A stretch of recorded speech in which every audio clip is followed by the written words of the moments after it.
had the liverwurst. Liverwurst? Yes, I'm calling from... Bernice, I have your... You are wildly imaginative. Nice skirt. I'm to do what's right, and I think you get it done. Bingo! Fine, good sir. The Dirty Deacon. His name is Reese Angle. Days ago. Bingo indeed. The Dirty Deacon. Halo Flickers, welcome to Sneak Flicks. Dengan bangga kami mempersembahkan kepada kalian ulasan lanjutan series berjudul The Blacklist Season ke-7. Disclaimer. Bagi kalian yang baru mengikuti series The Blacklist, saya sarankan untuk menonton dari episode 1 terlebih dahulu. Dan playlist ada di card pojok kanan atas. So, without any further ado, let's get into it. Scene dibuka oleh salah satu anak buah dari Townsend yang ingin membangunkan bosnya untuk memberitahu jika situasi semakin memburuk. Mereka tak bisa menyerang rombongan FBI begitu saja. Tetapi saat itu dokter pribadi Townsend melarangnya karena bos mereka sedang tertidur. Ia tahu mereka bekerja pada orang gila, maka dari itu ia memisahkan setiap obat miliknya. Mendengar dokter pribadi Townsend menyebut bosnya sendiri seorang pribadi yang gila, ia memintanya untuk menjaga ucapan karena meski begitu, Townsend memiliki alasan tersendiri melakukan ini semua, yaitu ia ingin membalaskan dendam kematian keluarganya. Sehingga mereka harus membalas budi, melindunginya seperti Townsend yang melindungi mereka. Di lokasi hitam, Reddington langsung menghampiri Cooper setelah Keen berhasil diamankan oleh Ressler. Ia menjelaskan jika Cooper tak tahu apa-apa dengan permasalahan yang terjadi. Townsend adalah orang yang sangat ambisius. Ia takkan pernah berhenti mengejar apa yang ia inginkan, yaitu menghancurkan orang yang telah membunuh keluarganya. Dan kini, Keen telah mengacaukan semuanya. Mungkin saja jika Keen mencoba untuk dilindungi oleh pihak FBI, maka Townsend akan mencoba melawan. Namun apabila Keen berada di tangan Reddington, ia menjamin semuanya akan baik-baik saja. Di tengah perjalanan, Keen bertanya mengapa Ressler melakukan ini semua. Mengapa ia mencoba untuk menyelamatkannya setelah apa yang telah Keen perbuat kepada setiap orang terdekatnya. Ressler menjawab karena ia peduli. Lalu Keen memberitahunya, ia tak bisa kembali menjadi warga sipil maupun agen federal karena sepenuhnya ia telah berubah menjadi seorang penjahat. Kemudian Ressler mendapat telepon dari Aram untuk menginformasikan mengenai situasi jalanan. Ressler menjelaskan mereka aman-aman saja karena bala bantuan telah datang. Ketika Ressler berkata demikian, Aram kebingungan. Bala bantuan seperti apa yang menghampiri mereka? Ressler memberitahu 2 unit mobil polisi. Lalu tak lama kemudian setelah Ressler berkata seperti itu, mobil polisi tersebut mengeluarkan senjata, menembak rombongan FBI yang sedang membawa Elizabeth Keen. Terjadi sedikit aksi baku tembak di mana Ressler mencoba melawan yang membuat mobil yang ditumpanginya mengalami kecelakaan.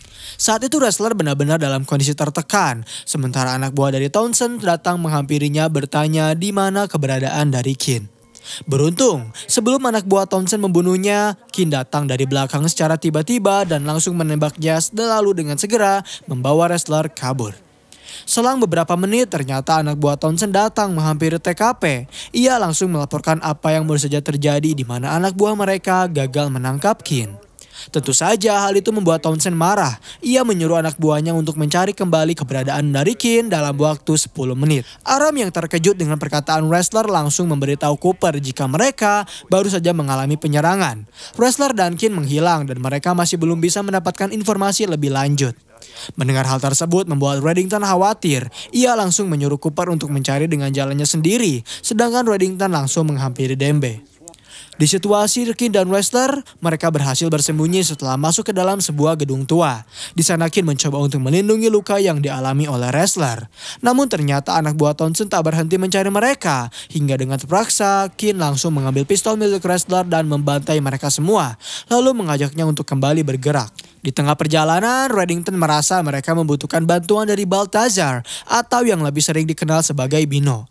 Ia adalah seorang tukang pukul, memiliki banyak sudut mata-mata di berbagai jalanan sehingga ia yakin Bino bisa menjadi jalan bagi mereka untuk menemukan keberadaan Ressler dan Keen. Dengan cepat Reddington menghampiri Bino yang saat itu memiliki sebuah bar kecil di daerah tempat di mana Keen dan Ressler sedang berusaha untuk menyembunyikan diri mereka.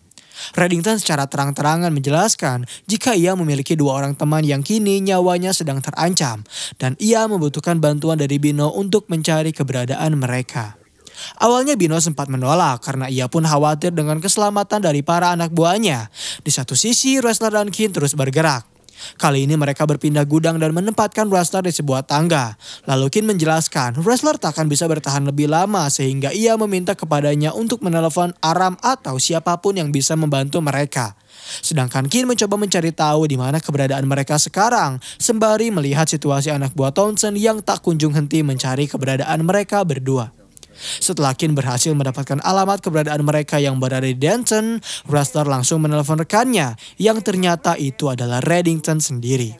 Ia berkata kepada Keane jika dirinya tahu bagaimana cara menyelamatkan Ressler dan kini pilihan berada di tangan Bino. Beruntung Bino mau membantunya. Ia menyuruh mereka berdua untuk pergi ke sebuah bar bernama The Outpost yang jaraknya hanya berkisar 3 blok dari tempat mereka berada. Dengan segera, Keane dan Ressler bergerak. Sementara itu, di tempat kejadian perkara, Aram maupun Park masing-masing tak mendapatkan petunjuk tentang bagaimana kejadian itu bisa terjadi dan apa yang menimpa kepada rekan-rekan mereka berdua. Aram menduga Keane dan Ressler telah diculik oleh Townsend. Namun Cooper saat itu ditelepon oleh Reddington untuk memberitahu mereka berdua aman bersamanya. Ia telah dibantu oleh seorang teman yang berada di Seven Worlds yang bisa membantu Keane serta Ressler menyelamatkan diri. Kembali kepada Ressler dan Keane, setibanya mereka berdua di dalam bar, ternyata mereka tak menemukan siapapun. Mereka justru berhasil ditemukan oleh anak buah dari Townsend yang langsung menembak ke dalam. Saat Ressler setengah sadar, ia melihat seorang wanita menyuruhnya untuk segera masuk ke dalam. Dan dengan cepat, Keane serta Ressler langsung masuk ke dalam bangkit kemudian mengikuti wanita itu yang masuk ke dalam sebuah lorong. Entah apa urusannya, wanita itu memberitahu jika rekan mereka berdua sangat berkuasa karena bisa meminta bantuan kepada Bino. Ketika anak buah Townsend masuk ke dalam bar, mereka kebingungan karena mereka tiba-tiba kehilangan jejak dari Ressler dan Keane, sementara pihak polisi telah tiba di tempat untuk mengepung pergerakan mereka. Tentu saja kegagalan kedua ini membuat Townsend benar-benar muak. Setelah Keane dan Ressler berhasil diselamatkan, mereka langsung dioper kepada anak buah Bino yang lain untuk melakukan estafet. Sayangnya, Townsend bergerak dengan cepat. Ia membagikan uang kepada setiap anak kecil untuk mempekerjakan mereka agar mau mencari tahu tentang keberadaan dari Ressler dan Keane. Apabila mereka bisa menemukannya, maka ia akan memberikan hadiah untuknya. Saat itu seorang anak lelaki bernama Anto tiba-tiba berlari menghampiri Bino, memberikan kertas nama milik Townsend. Dan saat Bino melihat namanya, ia langsung menelepon Reddington, memarahinya karena ternyata ia sedang berusaha menyembunyikan rekan dari Reddington yang berusaha kabur dari Townsend. Perlu ditegaskan, Bino jauh lebih takut kepada Townsend daripada kepada Reddington, sehingga ia memutuskan untuk membatalkan kesepakatan mereka berdua. Sebenarnya Reddington telah memperingati Bino untuk tak melakukan hal itu karena apa yang Bino lakukan justru akan membuat mereka semakin dalam bahaya. Tetapi Bino tak peduli, lalu ia menutup telepon begitu saja. Di satu sisi setelah pertukaran terjadi, ternyata Ressler tak sadarkan diri yang membuat Keane semakin panik. Ia menyuruh kepada anak buah dari Bino untuk membawa mereka ke sebuah rumah sakit. Tetapi karena tak mau mengambil resiko, anak buah Bino lebih memilih membawa mereka kepada dokter bedah yang telah dipekerjakan oleh Bino. Di lokasi hitam, Cooper mendapat telepon dari Reddington yang meminta maaf karena kesepakatan di antara dirinya dengan salah satu rekannya gagal karena Townsend yang terlalu kuat. Sehingga kini mereka harus berlomba-lomba mencari keberadaan dari Keane dan Ressler terlebih dahulu. Setelah itu Reddington menghampiri The Outpost mengancam kepada anak buah Bino untuk memberi mereka informasi di mana Bino menyembunyikan Ressler dan Keane. Di rumah sakit rahasia, saat itu Keane mendapat kabar dari dokter bahwa mereka berhasil menstabilkannya. Namun Ressler mendapat luka yang sangat parah, di mana setengah dari paru-parunya hancur. Ia juga mengalami infeksi sehingga Ressler membutuhkan alat medis yang lebih baik. Karena ingin berbicara kepadanya terlebih dahulu, Keane menghampiri Ressler yang belum sadar, meminta maaf atas semua yang telah ia lakukan kepadanya dan Keane berkata jujur, ia sangat mencintai Ressler. Lalu tiba-tiba Bino menghampirinya. Ia menjelaskan jika ternyata Keane adalah biang kerok dari semua ini. Dirinya tak menyangka Townsend sedang mencari keberadaannya sedangkan Reddington berusaha untuk melindunginya. Keane mencoba menjelaskan apa yang akan Bino lakukan terhadapnya akan berdampak buruk karena ia tak mengenal siapa itu Townsend dan apabila Bino akan menyerahkannya kepada Townsend, maka hal itu akan membuat Bino terbunuh. Rupanya Bino tak peduli. Ia tetap menyuruh kepada anak buahnya untuk membawa Keane sementara ia meminta kepada dokter untuk tak membuat Ressler kembali siuman.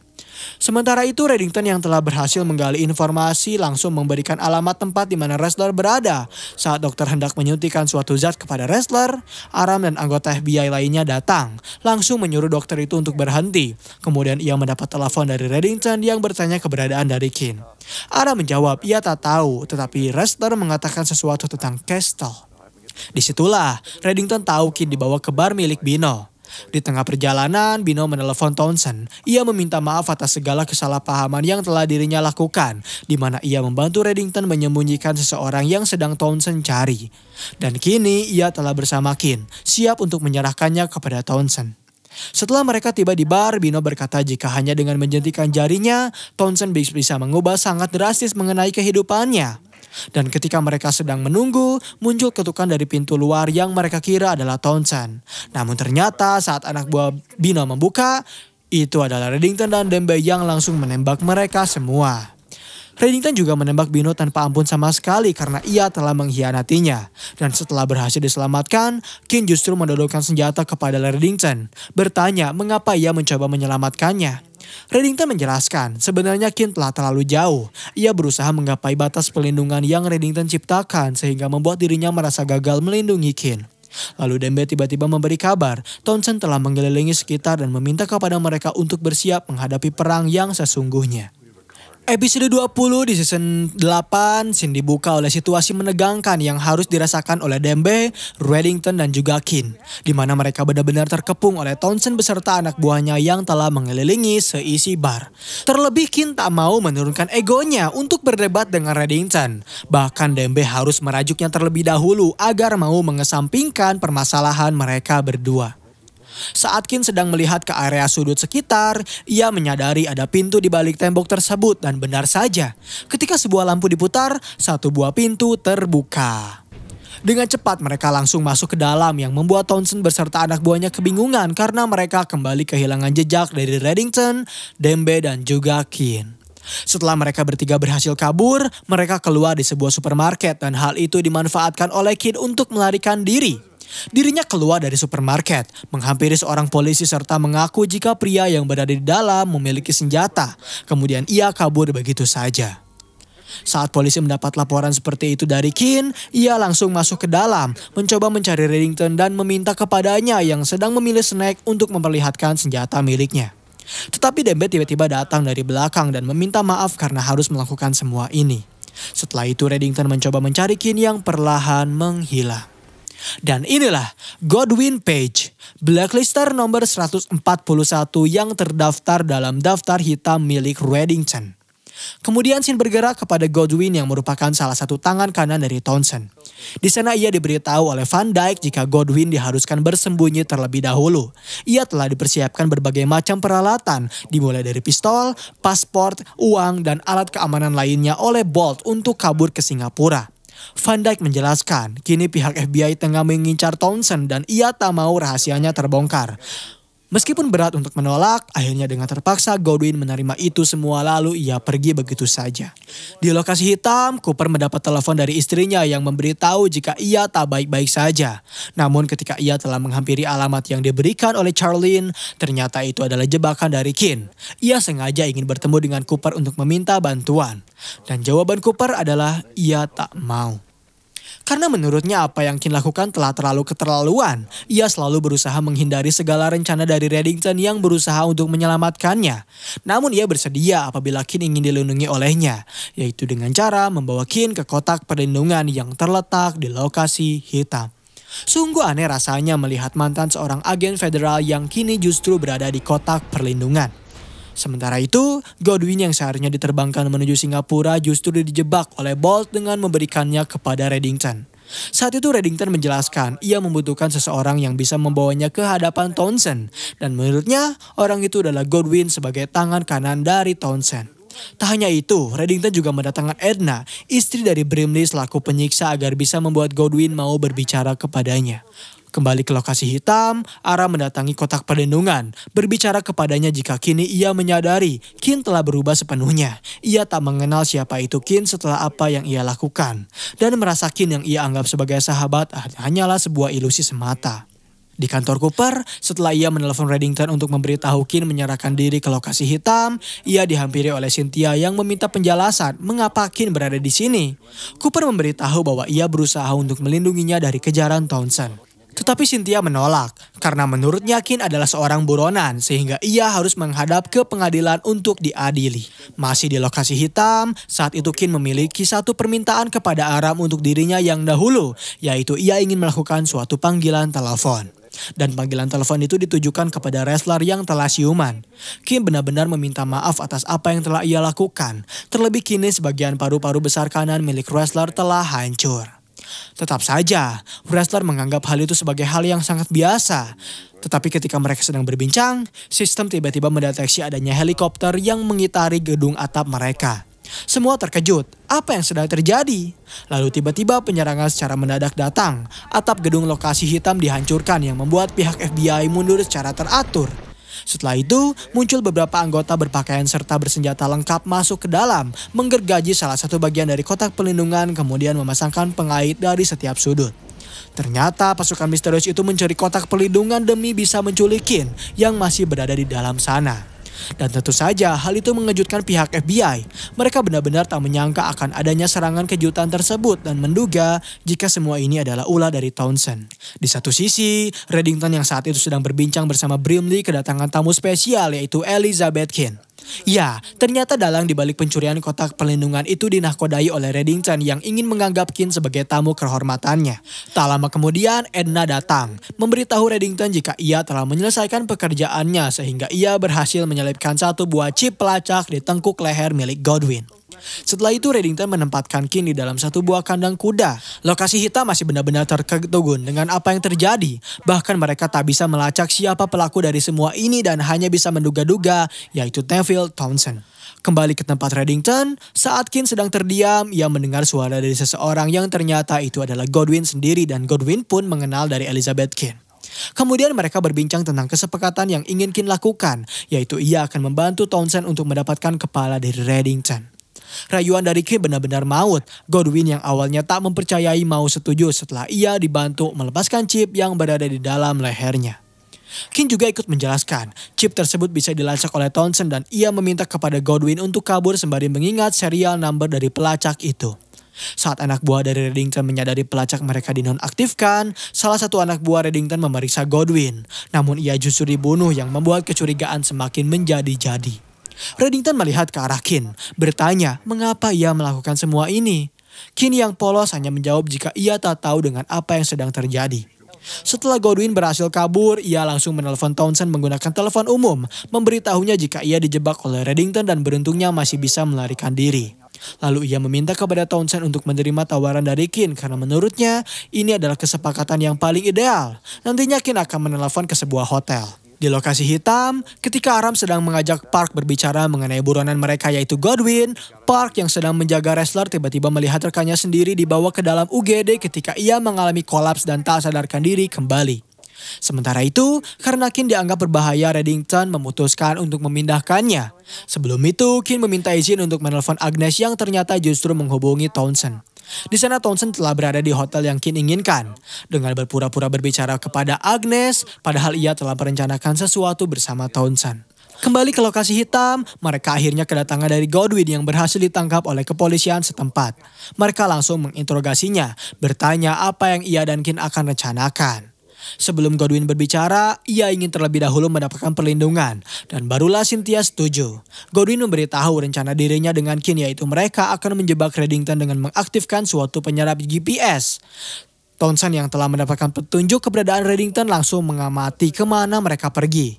Namun Townsend kebingungan mengapa Reddington mendekat ke arah mereka dan ternyata Reddington membawa Kin pergi jauh menggunakan pesawat.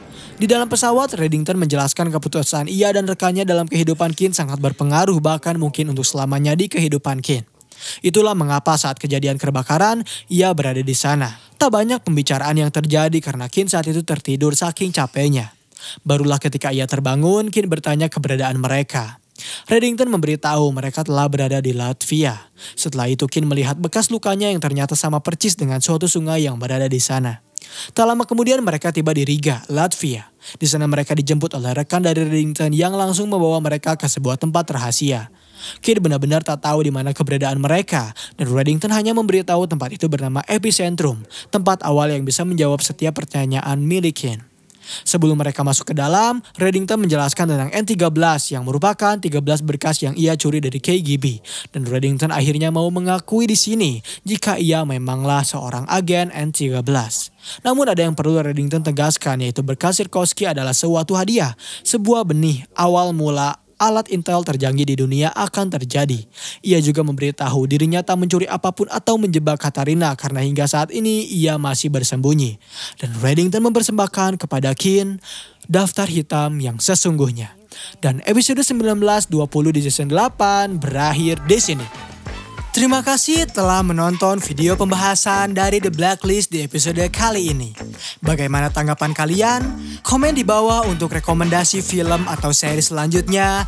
Klik tombol subscribe untuk mengikuti perkembangan channel ini. Dan klik tombol like jika kalian menyukai video pembahasan kami. Dan sampai berjumpa kembali di episode selanjutnya.